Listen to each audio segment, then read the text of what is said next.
Bienvenue sur cette vidéo qui sera basée sur les structures dans une reel, voilà, les structures pour les variables et tout ceci. Donc c'est ce qu'on va voir tout de suite dans cette vidéo. Voilà, donc on va pouvoir commencer tout de suite. Je vous invite à, si ce n'est pas fait, regarder la vidéo plutôt, excusez-moi, je sais pas pourquoi ce que j'ai avec les séries, mais regardez la vidéo sur comprendre les variables, voilà, parce que ça parle un peu aussi des structures. Mais là, on va vraiment parler des structures. Voilà, donc c'est le sujet qu'on va aborder dans cette vidéo. Donc, on va pouvoir commencer tout de suite par créer une structure. Voilà. Donc, pour ce faire, c'est très simple. On va faire clic droit dans le content drawer. Voilà, juste ici, hop, on va là où on le souhaite. Pour l'instant, c'est pas un problème. Et on va faire blueprint structure. Voilà, très simplement. Donc là, on peut, excusez-moi, on peut créer une structure. Voilà. Donc pour nommer une structure, je vous conseille de mettre S-8 et de la nommer. Donc là, on va marquer test, parce que là, je ne sais pas trop ce qu'il peut y avoir. Donc on va marquer test, très simple. Voilà. Ensuite, on va ouvrir cette structure. Voilà. Et du coup, ça va nous permettre de faire des tas de choses, cette structure. Donc par exemple, imaginons qu'on veuille faire un système de vie, par exemple, enfin d'info perso plutôt. Et bien là, on peut mettre par exemple, dans cette structure, on peut mettre par exemple la vie, la faim, la soif, par exemple. Donc là, je vais mettre par exemple vie, je vais mettre faim, voilà, par exemple, je vais mettre soif, voilà. Alors là, j'ai mis un D au lieu d'un F, et là, je vais mettre un petit V majuscule, voilà. Et on peut aussi par exemple s'ajouter l'XP, l'argent ou je ne sais quoi. Là je vais mettre endurance. Voilà. Endurance. Voilà, très simplement. Endurance. Là on va se mettre ces valeurs bien en float par exemple parce que c'est des numéros des valeurs. Comme ceci. Voilà.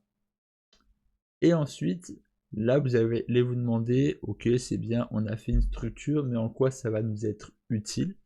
Eh bien, si vous avez suivi la vidéo variable, vous devriez peut-être comprendre en allant par exemple dans le third person, voilà, dans le personnage, où c'est là que c'est où dont ouh là là là là, je vais y arriver, dont c'est l'endroit spécifique pour créer et placer cette variable. Voilà, parce que c'est pour le personnage, donc c'est mieux de placer cette variable ici. Il n'y aura pas de montage, hein, donc mes bafouillages, vous les aurez sur chacune de mes vidéos de ces séries-là. Donc il va falloir vous y faire. Donc là, on va mettre par exemple info perso, on va la nommer. Et justement, c'est là où on va appeler notre structure. Donc on va faire S, test par exemple, voilà. Et là, du coup, on a notre structure. Voilà, donc on voit bien structure et test. Donc structure, c'est en bleu foncé, bleu clair, voilà. Donc on peut cliquer comme ça et faire cliquer, voilà, que ce soit en objet, très simplement. Et par exemple, là, on a la structure comme ceci. Mais après, on aurait pu, par exemple, faire une structure différente. Je sais pas, par exemple, une structure pour un inventaire, par exemple. Où là, on met, par exemple, un item, tu vois, par exemple, et on met le nom de l'item, par exemple, pomme. Ou alors, ça peut être poire ou je ne sais quoi. Donc là, par exemple, on peut mettre nom item. Là, on peut mettre, par exemple, une description de l'item. Là, on peut mettre, par exemple, l'icône pour l'item, pour que ça s'affiche sur l'inventaire. Voilà. Donc là, pour le nom, c'est très simple. On a juste à faire texte, par exemple. Pour la description, pareil, texte. Pour l'image, c'est texture, texture 2D. Voilà, juste ici, texture 2D en object référence, par exemple. Et après, je sais pas, il peut peut-être y avoir un élément nombre pour avoir le nombre d'items, par exemple, hein, sur une case pour que ça affiche le nombre. Après, on peut avoir peut-être un élément catégorie pour savoir si c'est un élément nourriture, un élément arme ou je ne sais quoi. On peut avoir voilà, plein d'éléments comme ceci. Voilà. Et là, si on est par exemple dans le blueprint, on va du coup, en dépliant ceci, avoir toutes les infos Par contre, si on met en away, c'est là où ça va être intéressant. Si on met par exemple ceci en arrêt, donc pour le principe de l'inventaire par exemple, et bien là on peut faire plus, plusieurs plus par exemple. Et là ça peut être par exemple un item, voilà, là ça peut être un deuxième item, là un troisième item, et ainsi de suite.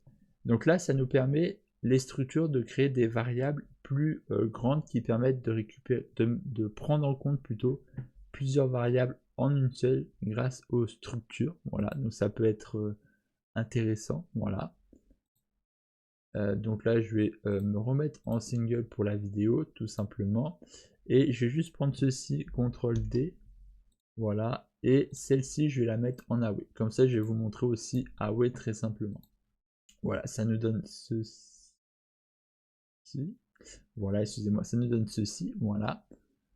Je vais juste en mettre deux, voilà, comme ça, et comme ça on est parfait. Ensuite là, si on revient dans structure et qu'on se rappelle un peu notre idée qui était de mettre un élément catégorie aussi, eh bien il n'y a pas vraiment ici, dans par exemple catégorie, si on veut mettre des catégories, il peut y avoir du coup, comme je l'ai dit, faim, soif, non, j'avais dit plutôt nourriture, armes, équipement, véhicule, végétation, je ne sais quoi, la catégorie de l'item. Sauf que là, on n'a pas forcément de catégorie, il faudrait avoir une liste de mots de je ne sais quoi. Et bien là, on peut le faire avec un énumérateur. Donc là, on fait clic droit, blueprint, énumération, voilà. Là, on va mettre du coup E, tiré du 8, et on va mettre liste mots, par exemple. Juste pour là, voilà. Ensuite, je fais double-clic, et là, je peux faire plus, et mettre par exemple là, bois, nourriture, par exemple, et ainsi de suite. Voilà, mettre plein de noms. Et juste ici, donc là, je vais mettre liste, voilà, pour que vous puissiez comprendre. Voilà. Et là, je peux appeler, eh bien, liste mots, qui se situe ici. Et là, on peut voir que enum, c'est vert, et là, on voit enum. Voilà, donc c'est celui-ci. Voilà. Là maintenant, si je retourne dans le personnage, que je déplace celle-ci non arrêt, hein, donc juste celle-ci, que je le mets en get, voilà.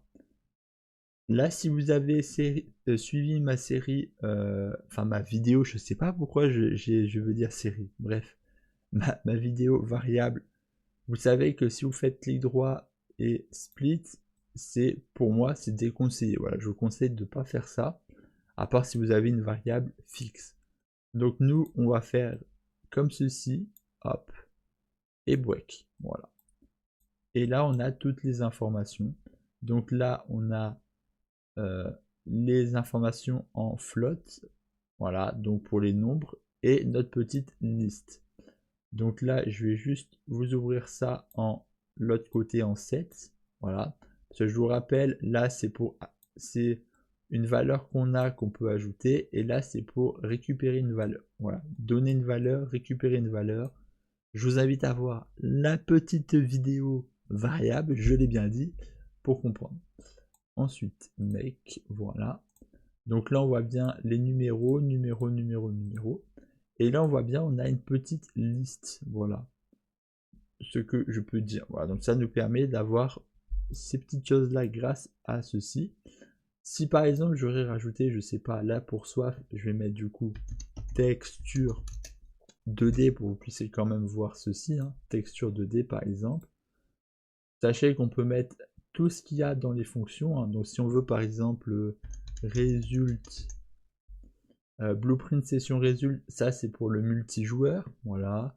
Si on veut, voilà, des tas de choses, par exemple mesh, non c'est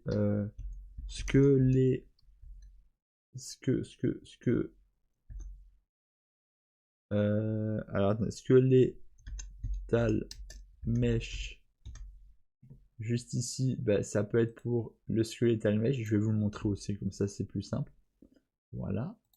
Donc là, ici, eh bien, on peut choisir une image, voilà, une image pour l'item. Voilà, donc on peut prendre par exemple celui-ci. Voilà. Et là, c'est pour choisir le squelette, le personnage. Voilà. Et après, il y a des tonnes de variables. Si je commence à vous faire toutes les variables, on va avoir une vidéo d'1 siècle. Voilà, donc je ne vais pas vous faire une vidéo aussi longue. Mais voilà, ça vous permet de faire des variables comme ceci. Et après, pour le reste, c'est tout comme une variable. Donc là, c'est pour récupérer une valeur. Donc là, on transmet une valeur. Et là, on récupère une valeur. Voilà, donc là, vous avez une valeur dans cette variable qui peut être nulle ou il peut y avoir quelque chose dessus. Là, c'est pareil, ça peut être 0 ou ça peut être une valeur spécifique. Voilà. Bon, là, par défaut, là, je sais plus c'est quoi par défaut. C'est par défaut, ça va être bois par défaut. Voilà, parce que c'est le premier, donc bois par défaut. Voilà, donc ça donne ceci. Après, bien évidemment, si on prend comme ceci, get, et qu'on fait un for each loop, forcément, on a tout ce qui en découle. Voilà, donc là, il n'y a pas de choses plus précises à voir. Donc voilà, après, ça fonctionne toujours pareil. Donc là, on a le break aussi. Et après, ainsi de suite. Voilà. Donc si vous voulez comprendre comment fonctionne un for each loop, un tableau, voilà, un élément de tableau avec le for each loop, je vous invite à voir la vidéo for each loop. Voilà. Comme ça, vous pourrez comprendre comment ça fonctionne. Là, maintenant, voilà, vous savez. Je vais pas forcément vous montrer de la pratique aujourd'hui, mais plus vous montrer à quoi ça ressemble. Si vous voulez voir de la pratique, des choses comme ça, je vous invite à voir mes séries de vidéos. Mais en soi, voilà, vous avez juste à récupérer les valeurs, voilà, comme ceci. Si vous voulez, je peux juste vous montrer, voilà, là je vais aller par exemple sur l'event graph ici, enfin l'event begin play, voilà. Et ce que je vais faire là, juste ici, c'est un... alors non, du coup, je vais pas avoir de print string ici. Si je vais avoir un print string. Je vais faire print string, voilà. Et là, je vais mettre sur ça, voilà. Du coup, là, si je teste, ça me met bien 0, voilà. Si dans la valeur, là, je mets par exemple 2, voilà, que je lance, on voit bien 2 ici, voilà. Donc, on voit bien que ça récupère la valeur, tout ceci. Et voilà, après, il vous suffit de savoir comment fonctionne un set et tout ceci. Et moi, je pense que j'ai crash. Donc, ça veut dire que c'est voilà, la fin de la vidéo. De toute manière, voilà, c'est pas une vidéo forcément très longue, hein, c'est juste pour vous expliquer. Voilà, si jamais vous voulez des mises en pratique, que je vous montre vraiment, n'hésitez pas à aller faire un tour sur mes lives, hein. Là, j'ai juste essayé de vous montrer quelque chose de basique et j'ai pas envie de faire aussi comme les autres vidéos de youtubeurs parce qu'il y a plein de vidéos là-dessus, voilà, qui peuvent vous montrer comment fonctionnent les structures ou je ne sais quoi. Donc, j'ai pas voulu faire une vidéo non plus copier-coller aux autres. Donc, voilà, j'ai décidé de faire comme ça, de vous montrer juste ce que ça pouvait donner. Voilà, donc comme on peut voir ici. Donc j'espère que cette vidéo aura été utile. Si vous comprenez pas certaines choses, n'hésitez pas à m'en faire part dans les commentaires. N'hésitez pas à aller sur mon Discord, d'aller faire un tour sur mes lives ou aller en description, voilà, pour rechercher bien les sources, voilà, de d'autres youtubeurs qui peuvent expliquer différemment. Et du coup, voilà, c'était à peu près tout pour cette vidéo. Alors je sais pas, peut-être que la prochaine vidéo ce sera la fonction ou pas. Enfin la fonction, le for each loop, je vais y arriver, hein. Je sais pas pourquoi. Je veux pas être les plombs là. Je ne trouve plus mes mots. Mais bon, c'est pas grave. Vous en faites pas, ça oublions. Il y a peu d'importance, hein. Tant que vous comprenez, c'est le principal, hein. Bon, bref. Je commence à délirer. On va s'arrêter là. Ok. Et du coup, voilà. Là, maintenant, vous savez comment faire une structure. Voilà. Vous savez que la structure, ça permet de regrouper plusieurs éléments. Voilà. Je sais que je l'avais déjà dit dans la vidéo variable, mais je voulais faire une vidéo spécifique sur la structure. Voilà. Peut-être que en off avec le montage, vous aurez peut-être une démonstration, mais à l'heure actuelle où je fais la vidéo, je n'en aurais pas fait. Peut-être qu'après, avec le montage, je me dirais peut-être que je vais ajouter une petite mise en scène pour que vous puissiez comprendre. Voilà, seulement si j'ai envie. Mais après, le problème, c'est que j'ai pas envie non plus de trop copier les autres vidéos. Donc, du coup, je sais pas encore si j'aurai une mise en scène ou pas. Mais voilà, là vous savez du coup comment ça fonctionne. Voilà. Allez, ciao ciao.